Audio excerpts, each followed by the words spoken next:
Olá pessoal, boa noite. Nós começamos hoje então a publicar aqui uma revisão do conteúdo para auxiliá-los nesses estudos de retorno das aulas presenciais, reforçando para aqueles que estão frequentando as aulas e reforçando também para aqueles que não estão frequentando, óbvio, por motivos tão importantes. Deste modo, no nosso momento, passado a primeira semana de aula, a gente revisa os conteúdos abordados na terça e na quinta-feira, que foram os mesmos, obviamente. Quando nós falamos na introdução de unidade de terapia intensiva, a gente não pode esquecer de um conceito básico, onde nós temos uma unidade de terapia intensiva, que é um setor que abriga determinado perfil de pacientes, e nós temos uma CTI, que é um centro de tratamento intensivo, um centro de terapia intensiva, que engloba mais de um setor, mais de uma UTI. Ou seja, um hospital ele pode ter 2 UTIs, ele pode ter 3 UTIs. Então ele tem uma CTI, que significa então ter um conjunto de no mínimo 2 unidades de terapia intensiva. E quando nós falamos em perfil epidemiológico, faixa etária que integra esses setores, nós não podemos esquecer, então, que nós temos uma UTI neonatal que compreende aqueles pacientes que são internados de 0 a 28 dias. Uma UTI pediátrica, aqueles pacientes que internam de 29 dias a 13 anos, 11 meses e 29 dias. E 14 anos ou mais, esse paciente tem perfil para unidade de terapia intensiva adulto. Não quer dizer que isso é uma receita que não pode ser alterada, dependendo de peso, de estatura, de condição clínica.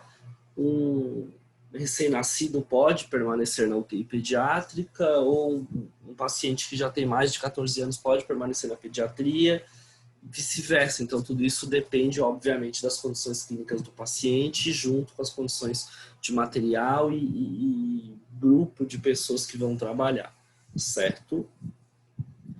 2 legislações extremamente importantes quando se fala em serviço de saúde, e especificamente agora, falando de unidade de terapia intensiva, é a RDC 50 e a RDC 7.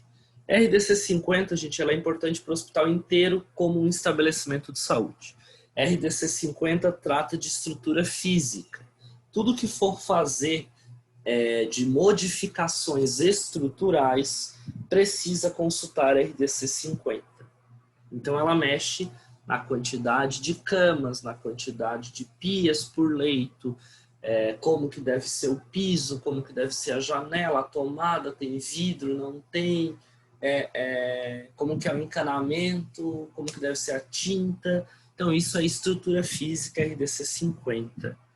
Que para cada setor de um hospital existe uma especificação. Já a RDC 7, que é própria para unidade de terapia intensiva, ela diz sobre o dimensionamento. Então ela fala sobre como que é o funcionamento de uma unidade de terapia intensiva. Por regra, por determinação da RDC 7, quando se fala em dimensionamento de pessoal de enfermagem, nós devemos ter um enfermeiro para cada 8 leitos e um técnico de enfermagem para cada 2 pacientes, para cada 2 leitos. Isso significa que, se eu tenho uma UTI com 8 leitos, eu preciso ter um enfermeiro assistencial. Isso já basta. E se eu tenho a mesma UTI com 8 leitos, eu preciso ter 4 técnicos de enfermagem, porque um técnico fica com 2 técnicos vão ficar com 4, 3 técnicos vão ficar com 6, 4 técnicos ficarão com 8. Então, numa UTI de 8 leitos, é um enfermeiro e 4 técnicos de enfermagem. Então, a lei é muito clara, repetindo para frisar, um enfermeiro para 8 leitos e um técnico para 2 leitos. Ou fração. O que quer dizer fração, Weber? Quer dizer, gente, que não se trabalha com essas numerações inteiras. Se eu tenho 8 leitos, é um enfermeiro, mas se eu tenho 9 leitos, tem que ser 2 enfermeiros. Não dá para ser um enfermeiro e meio, porque não existe. Então, se eu tenho 8 pacientes, são 4 técnicos. Se eu tenho 9 pacientes, eu já preciso de mais um técnico. Não estamos falando em técnico de apoio, que precisa ter independente disso. Estamos falando de técnico assistencial, estamos falando de enfermeiro assistencial. Além disso, nós precisamos ter a coordenação de enfermagem, né, que é a chefia de enfermagem, temos que ter a chefia médica, temos que ter um técnico de apoio que auxilia no dimensionamento ali, né, na resolução de outros problemas, telefone, atender campainha, e buscar alguns materiais no salão da unidade de terapia intensiva, certo? Então isso também auxilia nesse processo e melhora essa questão. Dentro de uma unidade de terapia intensiva, tão importante quanto os profissionais de enfermagem, além dos médicos, é claro, nós precisamos ter fisioterapia. Fisioterapia é importante para auxílio da ventilação, então eles estão bem ligados na parte respiratória do paciente e bem ligados também na parte motora, né, na parte de movimentos desse paciente. O paciente fica muito tempo entubado, muito tempo acamado, precisa se fazer uma mobilidade para que não haja, né, que ele não fique atrofiado, e também melhorando a ventilação, melhorando a função pulmonar desse paciente. Tão importante quanto a fisioterapia, principalmente por estar não deglutindo, estar em coma, acamado, entubado, é a fonoaudiologia. É o fonoaudiólogo, é a fonoaudióloga que auxiliam na parte de alimentação e fala desse paciente. Ele pode ficar 1, 2 meses acamado, entubado, gente. Então ele precisa restabelecer a fala, né? Por vezes vai se atrofiando, a musculatura relaxa, então é a ideia de retomar com tudo isso. Na alimentação, assim que vai ser extubado, né? Assim que ele vai ser tirado do tubo, ele precisa reintroduzir os alimentos como uma criança, com pastoso, líquido, pastoso, sólido, para chegar até a consistência que nós, pessoas rígidas, temos no momento, né? Que não temos nenhuma fragilidade. Então, o fonoaudiólogo age muito nessa parte de fala e de alimentação. Além do nutricionista, que também auxilia no reprocessamento desses materiais de nutrição, né? Desse retorno da dieta para esse paciente. Um médico nutrólogo que pode prescrever algum medicamento, né? Nutricionista é só a dieta, não prescreve nada medicamentoso. Um auxiliar de serviços gerais que é importante e exclusivo dentro de uma UTI, principalmente em momentos de pandemia, para evitar a contaminação cruzada, ele deve ficar exclusivo da unidade, assim como um profissional administrativo, um chamado escriturário ou auxiliar administrativo, depende do setor, na tentativa de melhorar esse processo também de continuidade do serviço. Todos esses profissionais só funcionam porque existem e só trabalham, né? Porque existe materiais para isso. Então, nós temos materiais importantíssimos para serem desenvolvidos e para prestar uma assistência aí nesses pacientes. O primeiro material e carro-chefe de uma unidade de terapia intensiva são os monitores multiparâmetros, também chamados de monitores cardíacos. É por ali que a gente consegue verificar os sinais vitais desse paciente, um traçado eletrocardiógrafo desse paciente, né? Pressão, temperatura, saturação.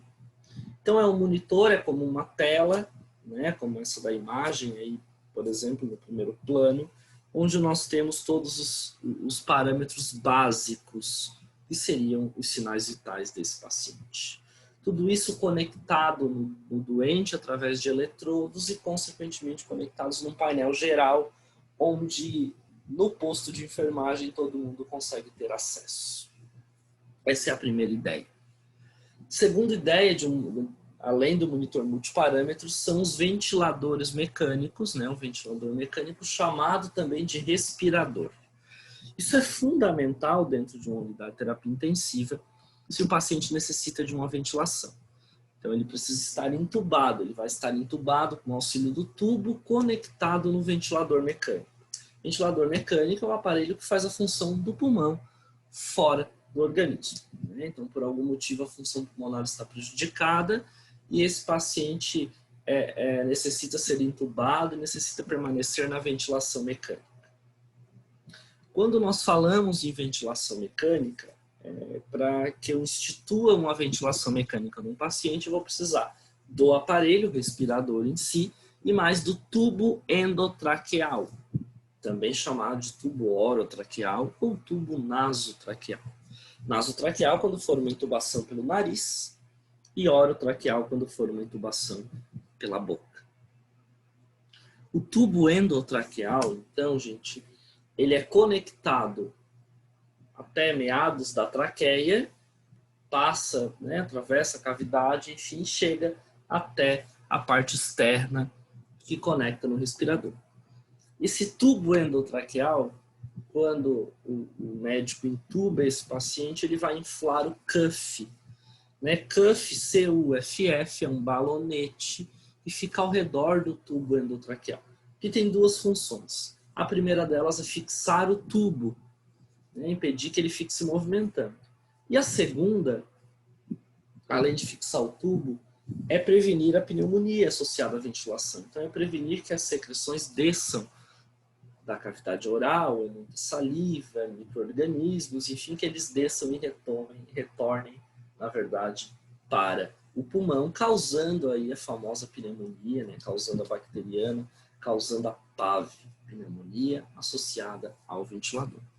Como funções principais para a gente prevenir uma pneumonia associada à ventilação, está a aspiração, obviamente, aspirar sempre que necessário, sempre que secreções, essa cavidade oral, nariz, enfim, traqueostomia, se for o caso, manter sempre a cabeceira elevada desse paciente, na posição de Fowler ou semi-Fowler, 30 a 45 graus, e e verificar essa pressão do cuff, manter esse cuff sempre inflado, esse balonete sempre inflado e essa pressão sendo verificada pelo cufômetro com uma rotina aí de 2 vezes por dia também, porque o fato de você verificar também despressuriza, mas para a gente ter um controle é importantíssimo, certo? Dentro do monitor multiparâmetro existe o traçado do eletrocardiograma. Porém, existe só um aparelho para isso, que é o eletrocardiógrafo, o aparelho que faz o traçado chamado eletrocardiograma. Então, o eletrocardiograma, gente, a função de um eletrocardiograma é registrar a atividade elétrica do coração. Registrar a atividade elétrica. O que significa registrar a atividade elétrica? Como que está a qualidade dessa frequência cardíaca, como que está a qualidade desse sangue bombeado pelo coração. O eletrocardiograma, ele consegue me dizer quantos batimentos existem no coração, naquele momento, naquele minuto. Mas não é o fundamental, não é esse o objetivo. O eletrocardiograma avalia qualidade e não somente a quantidade. Não importa se uma frequência cardíaca está entre 60 e 100, que seriam os parâmetros ideais. Se ela está desregulada, ou seja, se ela está arrítmica. Se a hora está batendo 60, de repente acelera para 130, de repente oscila para 30, de repente vai a 95. Isso é uma arritmia, onde o coração não segue um compasso. Então o eletrocardiograma tende a avaliar isso. A atividade elétrica, qualidade de atividade elétrica, seguem o mesmo compasso ou seguem caminhos separados. É isso que é avaliado dentro de um eletrocardiograma, que passa por várias ondas, as famosas ondas PQRST, que correspondem a cada movimento do coração e cada movimento do sangue bombeado pelo coração. Então, essas são as situações importantes. Se nós quiséssemos avaliar uma frequência cardíaca, a gente poderia avaliar uma frequência cardíaca do paciente no sentido de contar quantos batimentos entre os intervalos das ondas. Então, entre o topo de uma onda do complexo QRS e o outro topo da onda do complexo QRS, as duas ondas maiores, de um lado ao outro, a gente conseguiria contar os quadradinhos por ali, fazer um cálculo, né, utilizando o 1500, e aí eu teria frequência cardíaca. Claro que isso é para conhecimento, né? Na vida nós temos outros meios de utilizar isso, e o eletrocardiograma também já dá, né, no mais atual, essa frequência cardíaca é importante. Então, o que a gente regula aqui é a atividade elétrica, e o que a gente mensura é a qualidade desses batimentos, a qualidade dessa atividade elétrica. Reforçando que se o paciente tem uma frequência de 50 o tempo inteiro, ou se ele tem uma frequência de 130 o tempo inteiro, não é ruim, não está errado. O problema, o medo, é o coração oscilar para 30, para 150, para 60. É essa oscilação que pode fazer com que o coração não aguente e tenha uma descarga, e não o fato de sempre ser mantido na mesma posição. Quando nós falamos ainda em materiais dentro de uma unidade de terapia intensiva, a gente não pode esquecer que nós temos um carrinho de emergência.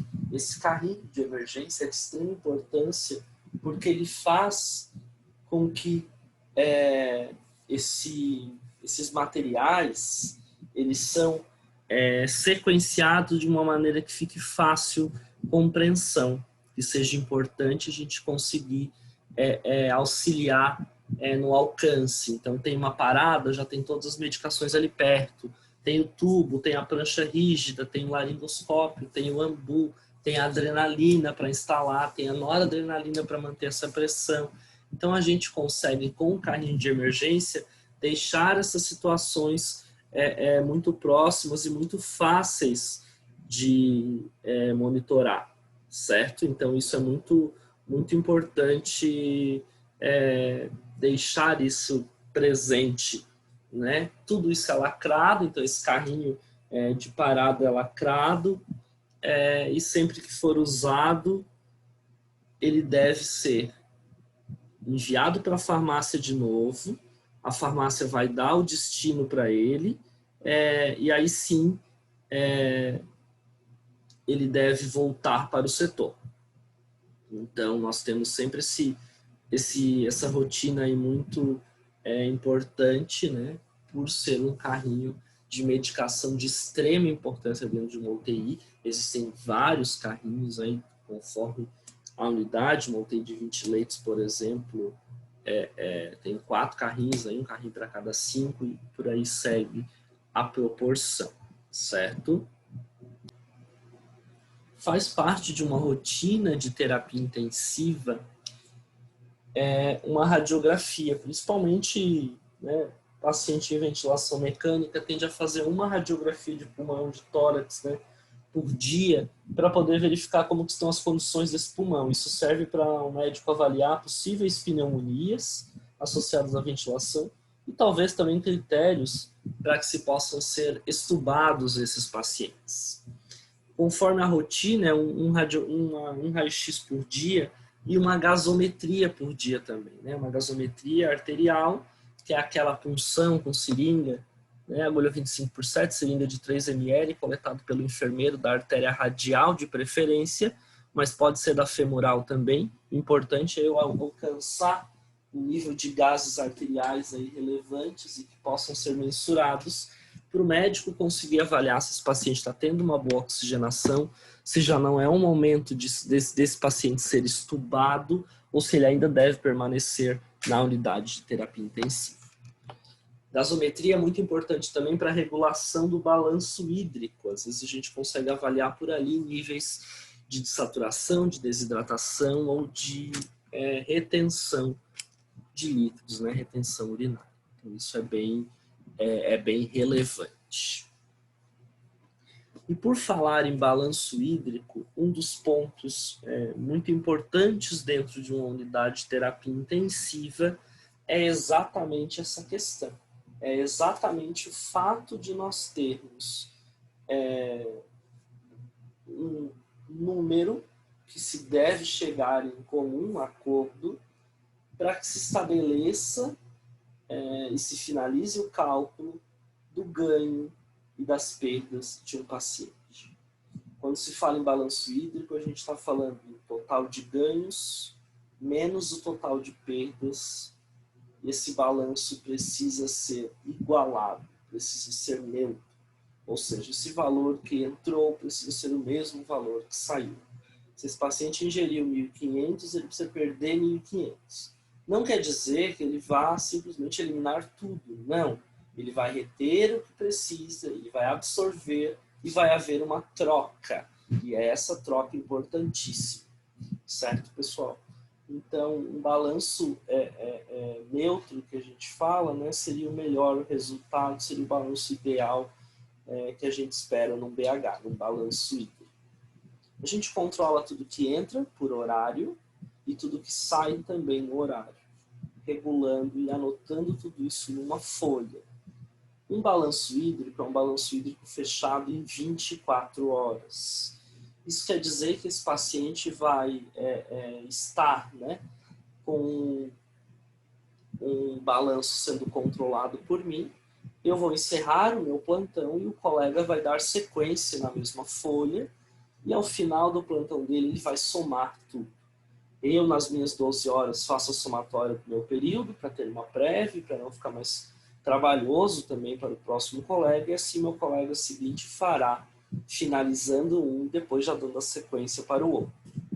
Algumas regrinhas são importantíssimas quando a gente fala no balanço hídrico. Sempre que for alguma coisa relacionada a partir de iniciar soro fisiológico a 50 ml hora a partir das 18. Então, 18 horas é o primeiro volume, 50 ml. Ao mesmo tempo, se o médico diz para encerrar o soro fisiológico às 20, ele está querendo dizer que 20 horas você já não aplica mais nada, porque 20 horas encerra. Então, o último horário que correu foi 19.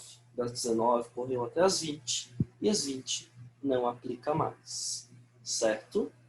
Lembrando que quando nós temos que dar banho nos pacientes, a gente desliga a dieta uma meia hora antes, espera ela finalizar ali a dieta que está sendo correndo na sonda, né, só para a dieta nasointeral nasogástrica, para depois desses 30 minutos a gente iniciar o banho de leito, porque senão o paciente vai broncoaspirar.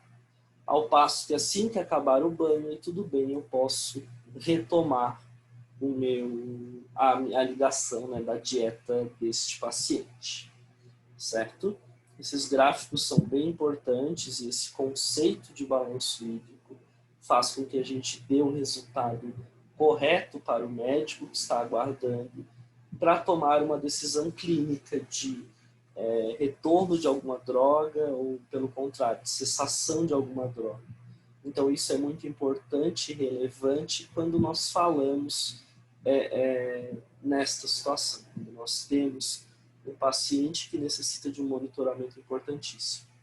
Balanço hídrico é fundamental na unidade de terapia intensiva. Então, nós temos um controle muito importante para este paciente e, ao mesmo tempo, nós temos que manter esse paciente com o dado correto. Afinal de contas, o médico avalia isso dali e um resultado falho coletado por nós pode acabar resultando num falso diagnóstico, numa alta provável e, na verdade, não correta, né, não prescrita não adequadamente. Então, é muito relevante e muito importante nós fazermos esse controle do balanço hídrico rigorosamente. Ainda dentro da terapia intensiva, embora é uma rotina que a gente pode usar em outras áreas, em outros setores, obviamente, como emergência, por exemplo, é o eletrocardiograma. É a realização do eletrocardiograma. Eletrocardiograma que mede a atividade elétrica do coração, que verifica essa atividade elétrica do coração, é realizado com em 10 pontos, com 10 eletrodos, sendo 4 nos membros e 6 no tórax. Então, os 4 dos membros são 2 nos membros superiores e 2 nos membros inferiores. E os outros 6 pontos são feitos ao longo do tórax. Então, isso é extremamente importante nós levarmos em consideração. Quando a gente fala nas cores, né, até por um jeito didático e fácil de a gente gravar, o lado esquerdo fica com o lado verde e amarelo dos membros superiores e inferiores. E o lado direito fica com o vermelho e com o preto. Brincando, se fala em Brasil do lado esquerdo e Flamengo do lado direito. Ou qualquer outra associação que vocês achem ou queiram fazer para melhor gravação do conteúdo. No braço esquerdo, a gente tem a cor vermelha. E na perna esquerda, a gente tem a cor verde. Já no braço direito, nós temos o vermelho. E na perna direita, nós temos o preto. Então, estas são as cores importantíssimas de serem gravadas. Isso é padrão universal em qualquer hospital, unidade de saúde, clínica. O padrão ele é esse para a realização de um eletrocardiograma. Além de todos os pontos dos eletrodos. Né? Então, os pontos dos eletrodos, a gente tem, né, o V1, né, um lado no lado direito e todos os outros 5 pontos no lado esquerdo do tórax. Né? Então, todos eles partindo ali da região torácica na tentativa de avaliar cada onda que parte de cada um dos átrios, dos ventrículos, dos pontos de intersecção desse coração, desse sangue, para que sejam captadas todas essas atividades elétricas. Não é realização de um eletrocardiograma, né? A gente pede sempre, quando o paciente é lúcido, né? Sem adorno, sem metais nenhum, sem celular, rádio, nada, porque tudo isso interfere no processo de realização do eletro, ao mesmo tempo que nós também não temos que estar com nada disso.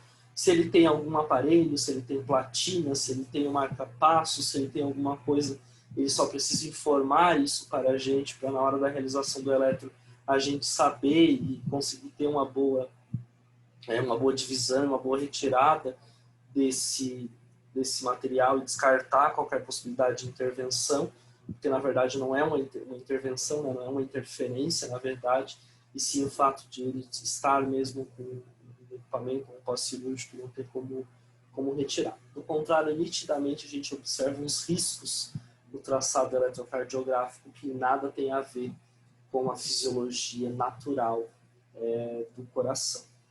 Paciente em decúbito dorsal, em silêncio. Pacientes mulheres, a gente nunca usa mamilo como ponto de referência.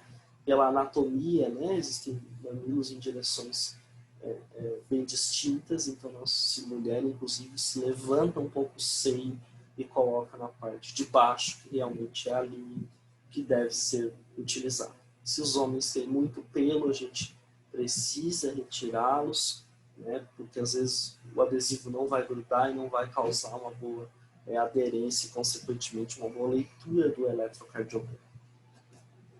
Quando nós falamos ainda nessa realização, após uma leitura, após a primeira aferição e a leitura médica, ele já consegue dar o laudo, e aí esse paciente já pode ter um diagnóstico de infarto associado a enzimas que vão ser coletadas posteriormente, como a secamasa e a troponina, que vão identificar possível infarto caso elas estejam elevadas, ou não, ou descarte da hipótese de infarto já é ali mesmo, e aí já segue um outro tratamento e uma outra objeção clínica. Então, tudo isso é avaliado neste momento de um eletrocardiograma. Quando nós temos um paciente em ventilação mecânica, né, o famoso entubado, a gente jamais pode esquecer que esse paciente é entubado e segue uma ventilação mecânica de 3 fatores. Ele segue uma ventilação mecânica assistida, controlada ou assistida controlada. Então, são as 3 modalidades de ventilação mecânica. A primeira modalidade, que é a ventilação controlada, é aquela onde todas as funções elas são controladas pelo ventilador, ou seja, o paciente não tem interferência nenhuma. Todo o ciclo, todo o início, controle, finalização, tudo é pelo ventilador. Então, não tem a interferência do paciente. Já quando nós temos um ciclo de ventilação assistida, é aquela que nós temos no início dado por uma deflagração do paciente. Ou seja, como se o paciente fizesse o movimento de inspiração, fizesse o movimento de iniciar, né, de dar um start, e aí sim o restante segue com o ventilador, mas como se o pontapé inicial fosse dado pelo paciente. E a ventilação assistida controlada é aquela que é uma oscilação de início, controle e finalização entre paciente e máquina, né? Então é a famosa briga com o ventilador. É quando a máquina entende que o paciente está reagindo, ela fica em stand-by, ela fica meio que adormecida, o paciente vai ventilando, ventilando, até o ponto de que o paciente não consegue mais ventilar, e aí, sendo assim, ele acaba iniciando o processo de novo. Então, a ventilação controlada, recapitulando, todo o controle é pela máquina. A ventilação assistida, a máquina está pronta, mas reage ao start do paciente. E a assistida controlada é uma oscilação entre máquina e respiração espontânea do paciente, né, e respiração de acorde do paciente. Esse é um resumo da nossa primeira semana de aula. Revejam esse resumo quantas vezes vocês quiserem e acharem importante. E até logo mais. Um abraço para todo mundo.